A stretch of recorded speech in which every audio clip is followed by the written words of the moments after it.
Shad Thyrion was born on September 7th, 1997 in Green Bay, Wisconsin, to parents Tara Packenick and Michael Thyrion. When he was young, his parents separated and both entered new relationships. He had three siblings, Ava, Sylvia, and Bo. Shad went to Bayport High School in Green Bay. After leaving school, those close to him said he worked with his father and grandfather in their family business. Now, Shad loved music. He often posted songs from his favorite artists on social media. He liked a mix of music. He liked rap and electronic tunes from the video game Kingdom Hearts. According to his family, he had an artistic talent and liked carving wood. At the time of our story, he was 24 years old. He had light brown hair and brown eyes, a light mustache, and a thin curly beard. He liked to wear chunky beaded necklaces and bracelets. Shad's hobbies included camping and gaming. He enjoyed spending time with his family, who described him as a kind and compassionate person. He was often selfless, putting the needs of other people before his own. When Shad met Taylor Schabusiness, they were both kids, and her name was Taylor Coronado. Taylor had a difficult childhood. She was born in Chicago on November 23rd, 1997, and lived there with her parents Maria and Arturo and her brother Arturo Jr. When she was 11 years old, her family moved to Wisconsin. The next year, her mother died from cirrhosis of the liver caused by alcoholism. Taylor met Shad in middle school, but by then she was already a troubled child. She struggled to pay attention and had behavior issues in class. In 7th grade, she began mental health treatment. She was diagnosed with attention deficit disorder and put on medication. Over the next few years, she was diagnosed with severe depression and prescribed additional medications, including a mood stabilizer, an antidepressant, and an antipsychotic. At Bayport High School, Taylor and Shad became a couple, dating for 2 years. After they broke up, the two remained friends. During her senior year, Taylor got into a physical fight with another student and was expelled, after which she subsequently moved to Texas to live with her paternal grandparents. There, she was able to finish high school. By the time she turned 18, she claimed she had weaned herself off of all of her medication. But Taylor wasn't the only person in the Coronado household who had gotten themselves into trouble. A few years later, in 2017, her father Arturo was convicted of DV and had to serve 30 days in jail with an additional 12 months of probation. In 2018, he was arrested for the essay of a child. He pled no contest and was sentenced to 12 years in prison and an additional 18 years of supervision. He was also prohibited from contacting his female victim and her family. Though Taylor was not one of the victims of her father's crimes, it seems likely that her father was a difficult and a dangerous man to live with. Taylor lived in several cities in Texas, first Cotulla with her grandparents, as well as San Antonio, Houston, and Temple. Eventually, she returned to Wisconsin. She started dating Warren Chabot, who goes by the name Schabusiness on social media. In 2018, she officially changed her name to Taylor Denise Schabusiness, and Warren got Taylor's name tattooed on his neck. The couple got married on February 14th, 2020. And Warren had a pretty extensive criminal history. In the years between 2010 and 2020, he managed to rack up a laundry list of charges. This included resisting an officer and disorderly conduct related to a DV situation. For this, he pled no contest and had to serve 30 days in jail. Later, he was charged with driving while intoxicated. For that, he lost his driver's license and had to pay fines. Warren was also caught selling weed and took a plea deal for 1 year in prison and several years probation. Now keep in mind, although it is currently decriminalized, the sale of weed in Wisconsin is still not legal in 2024. Additionally, Warren was charged with armed burglary and theft. For this crime, his lawyer negotiated another plea deal for 2 years in prison and 3 years probation. In the spring of 2020, Taylor also got into criminal trouble. She had been behaving strangely, walking in the middle of the street and knocking on people's doors. Police were called and tried to help her. When they asked her what she was doing, she told them she wasn't sure. She said she was on a different planet right now. She also showed them track marks on her arms and told them she had just shot up. When police tried to keep her from walking into oncoming traffic, she kicked them. Taylor was arrested and charged with battery of a law enforcement officer and resisting arrest. Eventually, the resisting arrest charge was dropped and she was found guilty of battery or threat to a judge, prosecutor, or law enforcement officer, which is a felony in Wisconsin. On November 13th of 2020, Warren was arrested and charged with conspiracy to distribute a large amount of crystal, to which he claimed he had been framed. While awaiting trial, he remained in jail. In early 2021, Taylor and Warren had a son together whom they named Mateo. At the time, Warren was still in prison. In April and again in May of 2021, Taylor became a danger to herself and was hospitalized. During her time in treatment, she was diagnosed with PTSD and bipolar disorder. As we mentioned prior, Taylor had remained friends with Shad even after their breakup in high school. After she moved back to Wisconsin, they managed to reconnect. Now, despite her marriage to Warren, she admitted they were sometimes intimate. One of those intimate times happened in August of 2021, while her husband was still locked up. At Thanksgiving that year, she posted pictures and video of her baby boy dressed up in a turkey costume. In December, she was still posting positive things about Warren on social media. She posted a cartoon of a couple, one wearing an orange prison jumpsuit promising to stay together forever. On December 13th, she posted a picture of her baby wearing a blanket secured with a beadwork dream catcher that she made. She was hoping to earn some money and asked people to order handmade dream catchers or dog tags. By January of 2022, her relationship with Warren was in trouble and she was angry. On the 10th, she posted, and I quote, "Double-crossed my loyalty. That's one thing you'll never get back. Let's play." Now, mind you, Taylor was the one being unfaithful while her husband was incarcerated. 3 days later, she wrote, "I got hitched to show them my commitment, loyalty, and dedication to them. That I was never gonna be how I used to be. Then they turn around and F on me. There's no way I'll ever go into another relationship. Hashtag can't trust no one." Later that month, she was sentenced to 3 months in jail for the crime she committed in 2020. She was released with a GPS tracker on her ankle. In February, she was in a dark place. Using her cell phone, she searched for information on cadavers and Satan. She also did a number of searches for Jeffrey Dahmer, a serial killer from Wisconsin known for dismembering and eating parts of his victims. She searched for the phrases, "Jeffrey Dahmer walking into court all sexy," and "Jeffrey Dahmer's butt." On February 12th, she opened a picture of Jeffrey Dahmer's face on her cell phone. She used another phone to snap a selfie with her face posed next to the serial killer's face. Though it was not her official address, Taylor was staying at the Eastman Avenue apartments with a friend named Scott. At this point in our story, she no longer had custody of her son. Shad had been staying with his father, but on February 21st, his mother picked him up at his dad's house. She brought him to her home on Stony Brook Lane on the west side of Green Bay. He was planning to stay for a few days. At his mother's house, Shad had the partially finished basement to himself. There was no bathroom down there, but there was a laundry room and a shower. There was also a large open room that functioned as a guest room of sorts. A stack of 3 mattresses and a dresser sat at the far end. At the bottom of the stairs, a TV was set up on a desk with shelving above it. The room was also used for storage. A pile of toys and boxes, a cat tree with books and papers stacked on it, and an old cocktail table Pac-Man machine were scattered throughout the space. That evening, Taylor removed the GPS tracker from her ankle. She was hanging out with another friend named AJ Gannon at the Eastman Avenue apartments. AJ also knew Shad from middle school, and they decided to ask him to join them. Taylor borrowed her roommate Scott's van and drove to Stony Brook Lane. There, she and AJ picked Shad up around 9:30 p.m. and went back to Eastman Avenue. At the apartment, the 3 smoked pot while AJ drank. After some time there, they got back in the van and visited several places. They stopped by Shad's father's house for a few minutes. Then, they went out looking to buy some crystal. Taylor didn't remember everywhere they went looking to score, but she said she gave Shad $100 to buy it. Eventually, they went back to the apartment complex on Eastman Avenue. Taylor and Shad smoked some crystal, and Taylor gave Shad a haircut.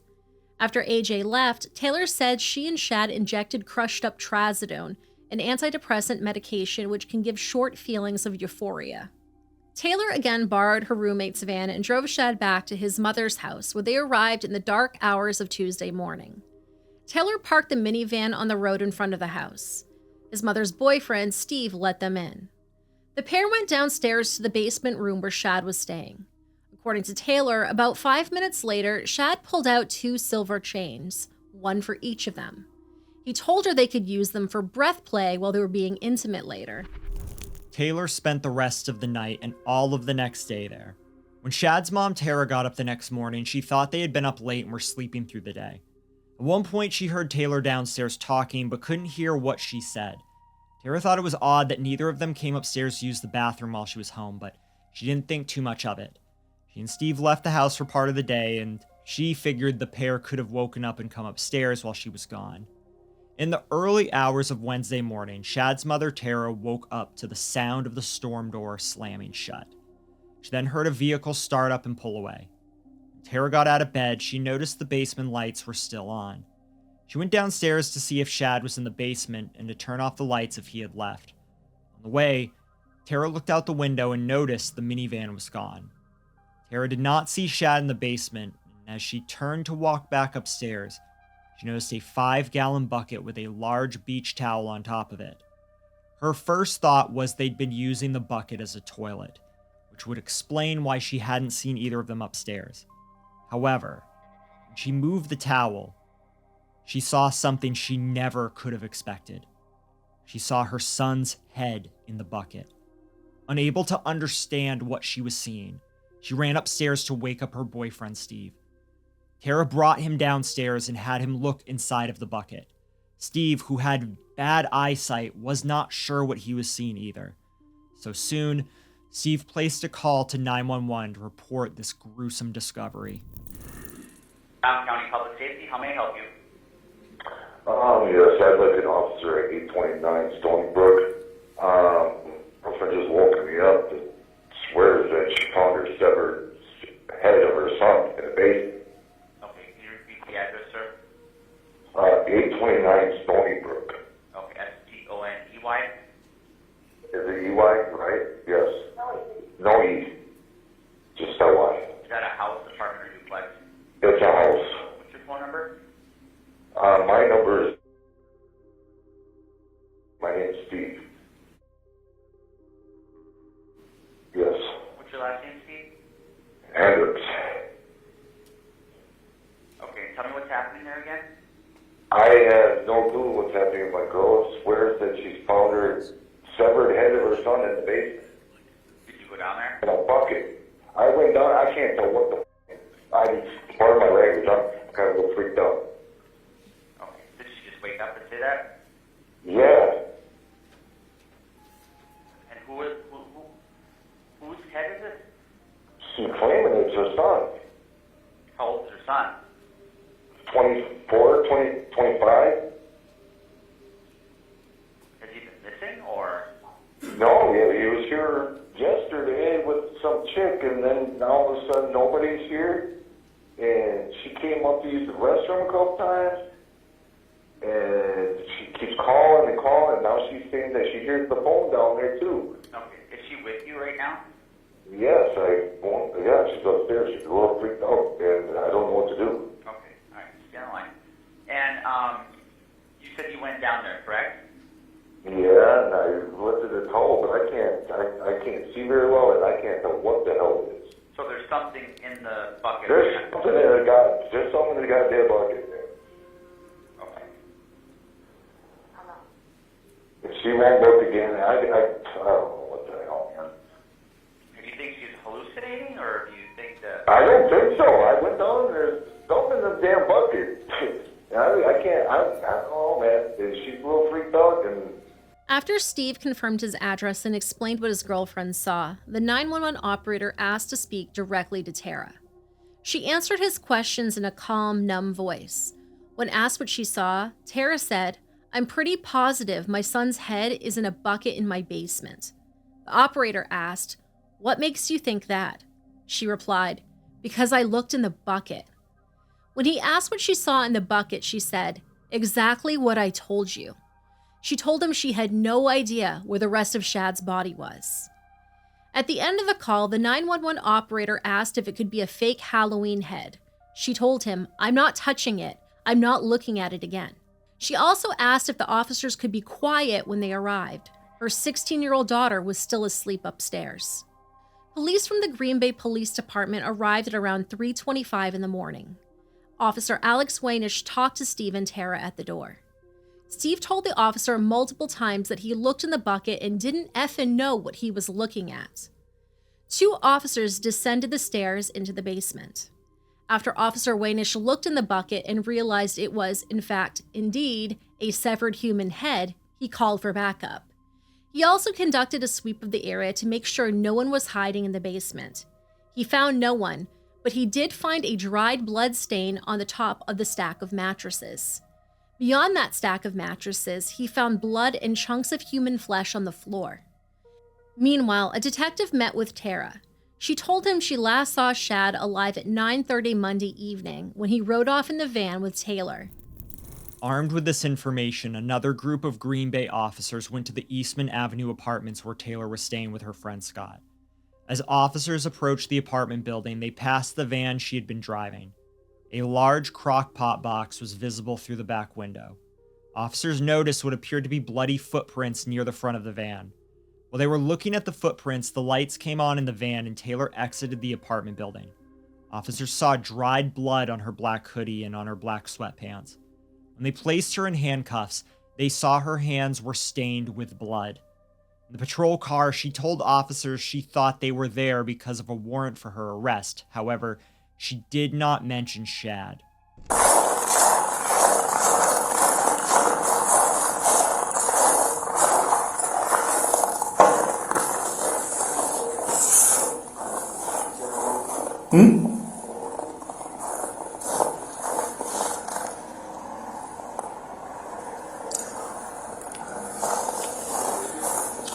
Nothing. Hey. Is this blood? Does this look like blood to you? Or am I just tripping? Bloody footprint? You see this right here? Could possibly be blood.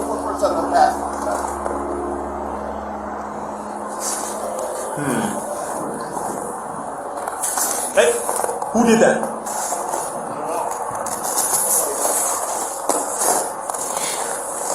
Hi, Taylor. How's it going?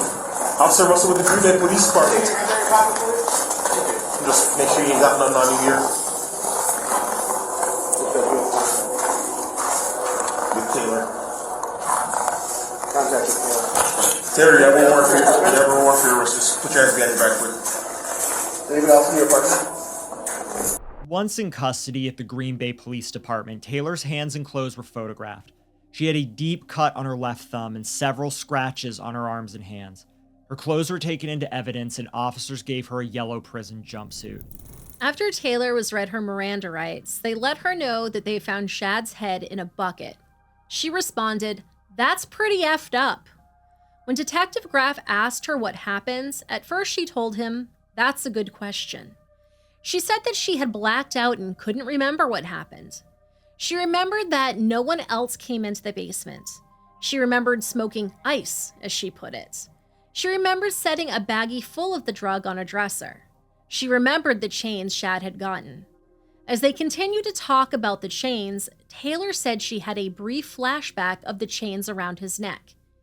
In the flashback, she said that she was riding him like a donkey. Meanwhile, officers obtained search warrants so they could search Shad's mother's house, the Eastman Avenue apartments, and Scott's minivan. They processed each site and collected forensic evidence.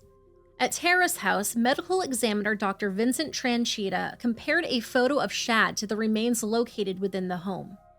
He was able to confirm it was indeed Shad's head inside of the bucket. He also noted visual evidence of strangulation. In the same bucket, Dr. Tranchita found Shad's private parts, which had been severed from his body, along with a large quantity of blood and other bodily fluids. At the bottom of the bucket, he found 2 knives. Investigators found a glass pipe and the baggie of powder on the dresser, right where Taylor told Detective Graff he would find them. They found numerous blood droplets on the concrete floor in front of the shower in the basement. Some had been partially washed away.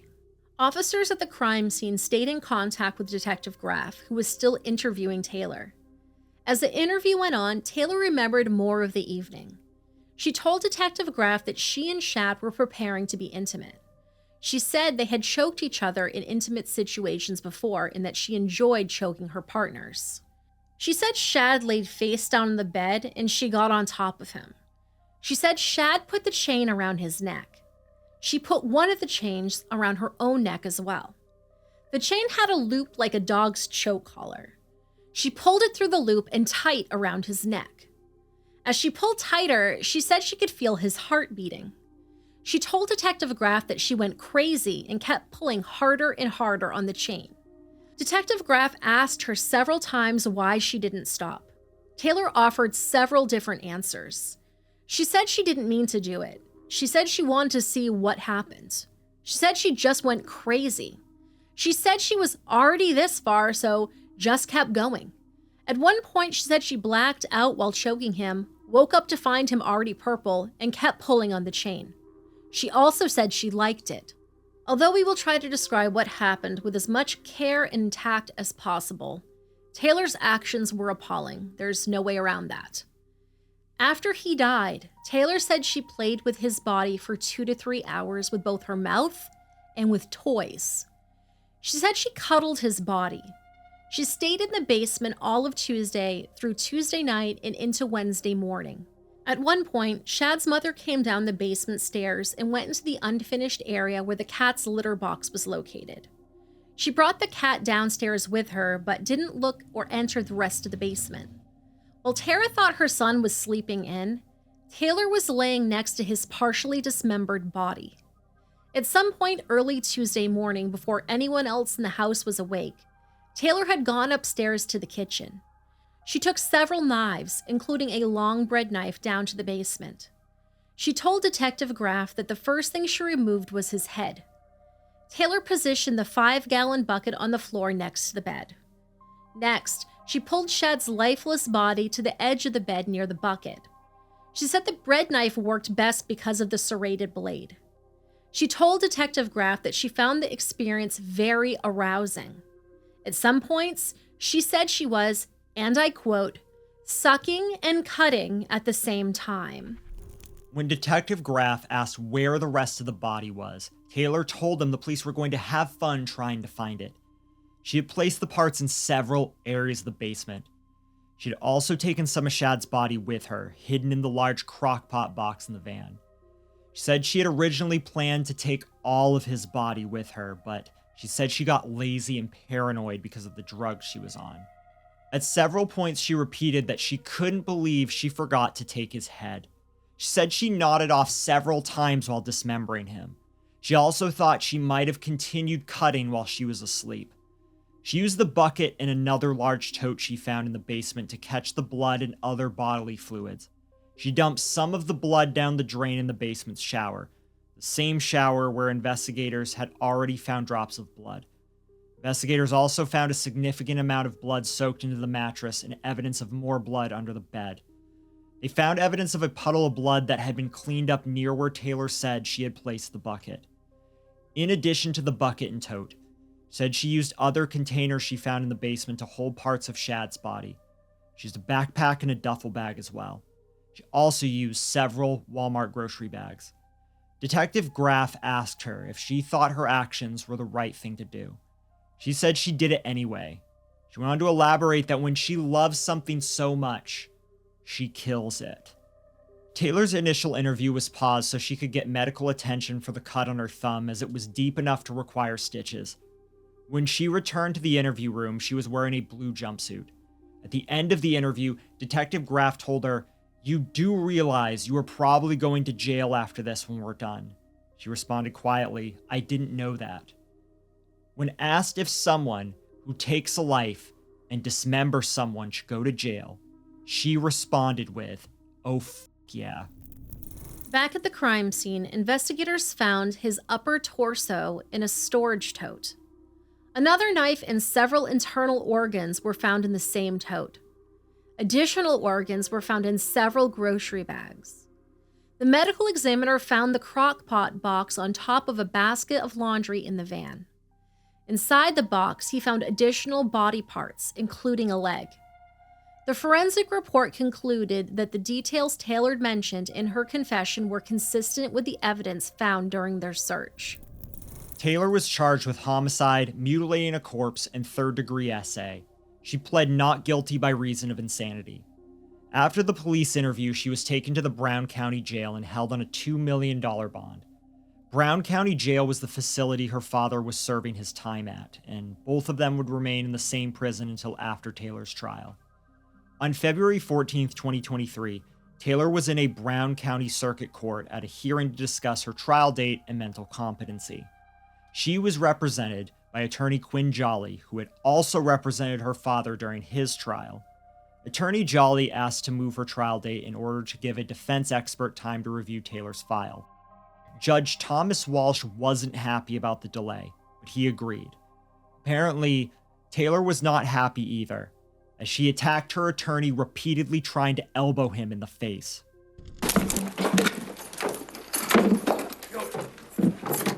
Stop it. Stop it.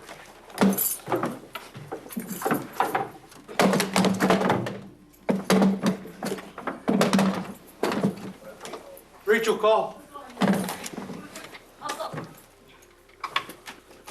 She was tackled by a deputy but continued to struggle. She wrapped her foot around something on his belt. The deputy cleared the courtroom and called for backup. After wrestling her for about a minute, another deputy arrived. A few seconds later, they were joined by a third deputy. Together, they were able to untangle her foot and prop her up against the wall. Once calm, she asked what happened. The deputy responded, "You went off on your attorney, Taylor. You went crazy on your attorney." Is they bringing 7 in? Or, yeah, let's just go to second. So we'll stand by there. Billy, can you walk? When court resumed, Taylor's attorney filed a motion to withdraw from the case. He no longer wanted to represent her, which is understandable. After a few more delays, Taylor's trial started on July 24, 2023. It was held in 2 parts. In the first part, jurors decided whether she was guilty. In the second part, jurors determined whether her plea of insanity was invalid. Judge Thomas Walsh presided. During the first part of the trial, there were several disturbing moments. AJ, the friend who had been with Taylor and Shad on the night of the murder, testified about what he observed. His testimony was bizarre and disjointed. Several times he forgot what he was saying mid-sentence. When he described how they hung out and talked that night, he twice used the phrase, chopping it up. His word choice caused Taylor to smile and laugh. She tried to hide her expression behind her hand or by taking a sip of water from a styrofoam cup, but she was clearly amused. About a minute later, he said it again. Her eyes were looking down, but she smiled. Basically, I went over to the apartments, and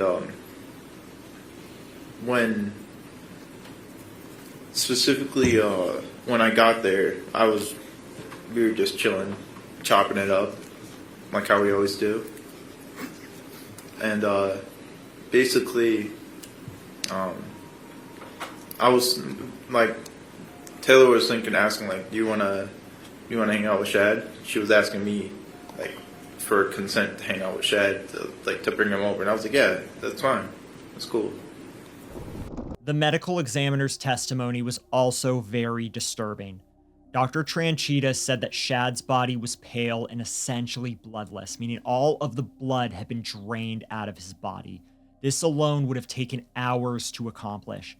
He was concerned about the blood samples he was able to retrieve from the bucket because there were other bodily fluids, such as spinal cord fluid, inside of it. There also could have been blood from another person mixed in. He tested Shad's body for the presence of drugs. He found nicotine, THC, coke metabolites, and crystal, but he did not believe any of these substances contributed to his death. Bruising and pattern marks on the tongue indicated that Shad fought back. He tried to get the chain off his neck by lowering his chin. Taylor was pulling with so much force, the chain slid into his mouth and bruised him. It left indentations consistent with the shape of the links on his tongue.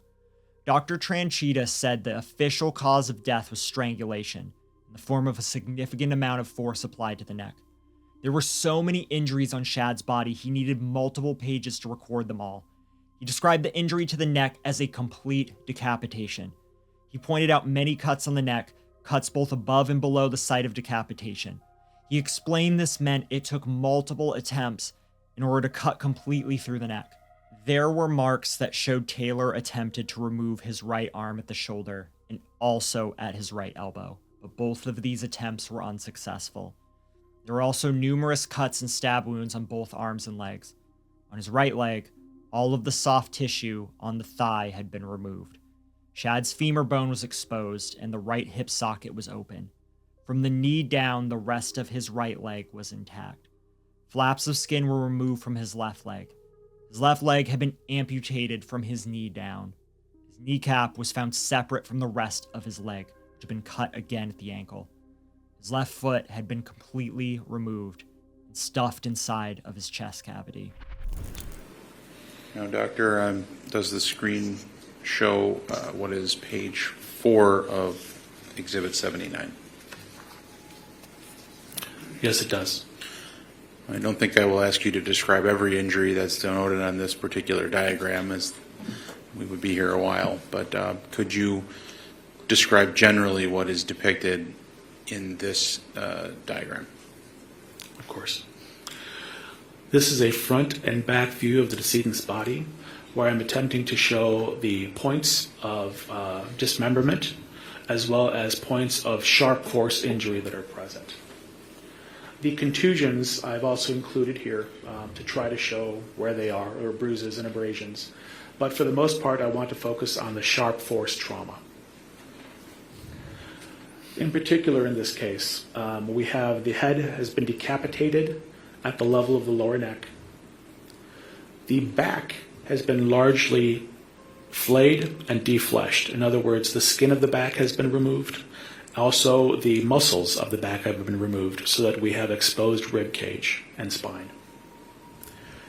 The torso, so extending from about the neck to the groin, has been bisected or cut in half at the level of the lumbar vertebra or the vertebra of the lower spine, so that we have access to the inside of the torso, both the pelvis and the upper aspect of the chest and abdomen. We have attempted amputations at the level of the right shoulder and right elbow. We have numerous cuts and stab wounds of the extremities.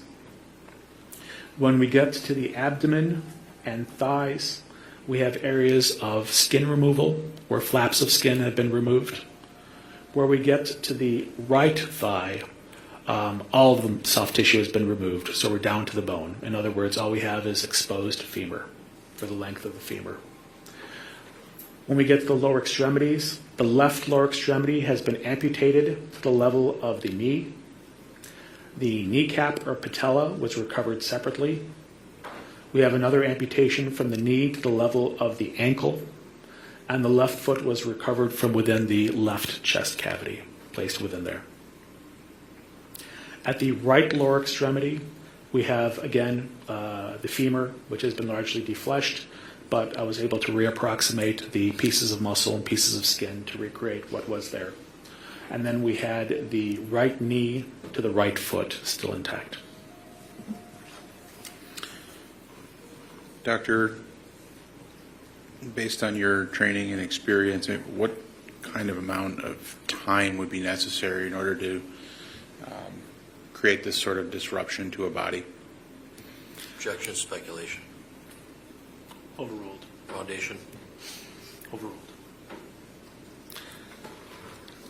It is my medical opinion that this would be quite a few hours. We have decapitation, we have dismemberment, we have transection of the torso. Subsequently, internally, the body has been eviscerated. In other words, we have entered inside the body through various cuts, both at the abdomen and between the ribs, where the victim's organs have been removed, largely one by one. We have castration of the decedent. The decedent has been castrated as well. We have cutting or sawing through chop mark injuries of the bones. It is my medical opinion that this would have taken quite a great deal of time. Taylor's trial lasted for 3 days, and the jury deliberated for less than an hour. On July 27, 2023, they found Taylor guilty of first-degree intentional homicide, mutilation of a corpse with intent to conceal a crime, as well as third-degree SA. The next day, they heard arguments for her insanity plea. The expert witness hired by the defense, psychologist Diane Litton, said she didn't think that Taylor was of sound mind. She said Taylor was psychotic and claimed that she threw a chair at her during her evaluation. Taylor also told her that she was in a relationship with Jeffrey Dahmer a year before. Dahmer was killed in prison by another inmate 29 years ago, long before Taylor was even born. Taylor's father, Arturo, also testified about Taylor's mental health issues. Still serving time for his child SA conviction, he appeared before the court wearing shackles and an orange prison jumpsuit. He talked about the trauma Taylor suffered from losing her mother so young. He also told the jury that Taylor's brother passed away in a motorcycle accident, causing her additional grief. Her brother died in July of 2022, months after she was already in prison. Arturo also blamed her husband Warren for supplying her with crystal and heroin. He said she'd spent time in a psychiatric center in 2021 because she wasn't in her right minds. At the end of his testimony, he looked at Taylor and mouthed, "I love you," and "Go Bears." She mouthed the same words back to him. Now, Taylor's brother was a Bears fan. His love for the team was mentioned in his obituary, which was the most likely explanation for the somewhat odd phrase, that and they were from Chicago. However, the jury was not moved by any of this testimony. They unanimously rejected her insanity plea. On September 26th, the sentencing hearing started about a half an hour late. When Taylor finally entered the courtroom, she was wearing a spit hood, which is a special hood designed so she couldn't easily spit on anyone or try to bite them. Officials said she was placed in the hood due to recent behavior issues, such as spitting on the people at the jail. Taylor's grandmother, Esther Coronado, testified at the hearing. She and her husband, Juan Coronado, are raising Taylor's 2-year-old son, Mateo. She said she didn't think her granddaughter was a monster. She said she knew her granddaughter had to pay for her crime, but she believed Taylor should be allowed to come back to society someday and spend time with her son. Now, surprisingly, Shad's father, Michael, said he forgave Taylor. He said he was going to miss Shad, but he asked Judge Walsh to give her the possibility of parole. He said, and I quote, "I believe everybody makes bad choices, maybe not to this scale, but I think there is a lot of hope for you. I think you can make use of your time and be a better person and do great things. It does no good to hate you. I know you've got a heart, got a mind. I wish you no harm, and I hope things go well for you." End quote. Shad's death was not the last tragedy to touch the Thyrion family. In the time after his murder and before the trial, Shad's sister, Sylvia Thyrion, died while being held at the Milwaukee County Jail. She'd been in prison since February 2022 on strangulation and battery charges. The 20-year-old was found in distress in her cell on December 16th of 2022. Sylvia had a history of what her mother called extreme mental health issues. As part of her struggle, she often ate foreign objects. She had been to the hospital many times as a result of this behavior. On this occasion, she'd eaten part of a diaper she had been given to wear in her cell. First responders were called and treated her, but she passed away 45 minutes later.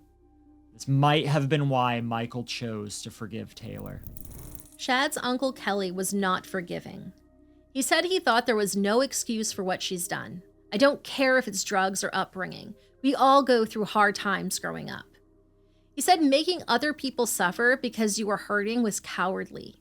He said, "After Judge Walsh sentences you here today, I will pray that you meet the same fate as your idealistic Jeffrey Dahmer." Now, Jeffrey Dahmer was killed by another prisoner while serving 15 life sentences.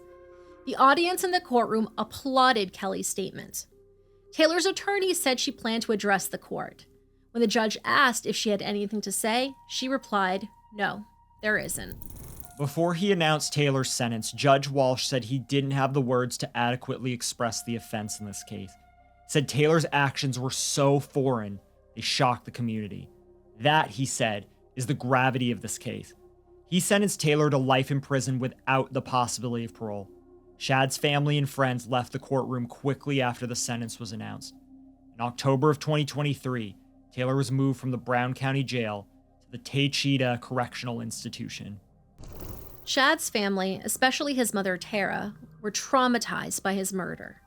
In the wake of his death, Tara's cousin Michelle set up a GoFundMe to help raise money to move the family out of the house he was killed in. Later, they asked for funds so Tara could take off work and attend the trial. In addition to money, the family asked for prayers for justice, closure, and healing. When his remains were released, Shad's family had him cremated. For them, it was a way to make him whole again. Understandably, they wanted to grieve in private. They didn't have a public funeral or memorial, though it is likely they had some sort of private ceremony just for the family. The location of his ashes is known only to those closest to him. In the months before his death, Shad's Facebook post showed that he was sad and struggling. Between music videos, he posted about difficult relationships and strong emotions. Even in his darkest times, though, he was still searching for beauty and purpose. Some of the entries, it almost feels like he was saying goodbye to the world. On January 15th, he wrote, "When I leave this place, know that I loved every last bit, every drop of the rainstorm clouds I see, every person I touched, and whoever didn't doubt me. I'm here still. Did you forget about me?" On February 16th, he reposted a short poem called "Be a Good Memory to Someone." It read, "Someday, all of these will be just memories. We don't know what will happen tomorrow. Every second is a gift, so cherish it and be thankful. Have great memories of today, and as long as you have the opportunity, be a good memory to someone." After everything he went through, Shad deserves to be a good memory. He deserves to be remembered in happier times, wearing a ball cap, glasses, and a broad smile.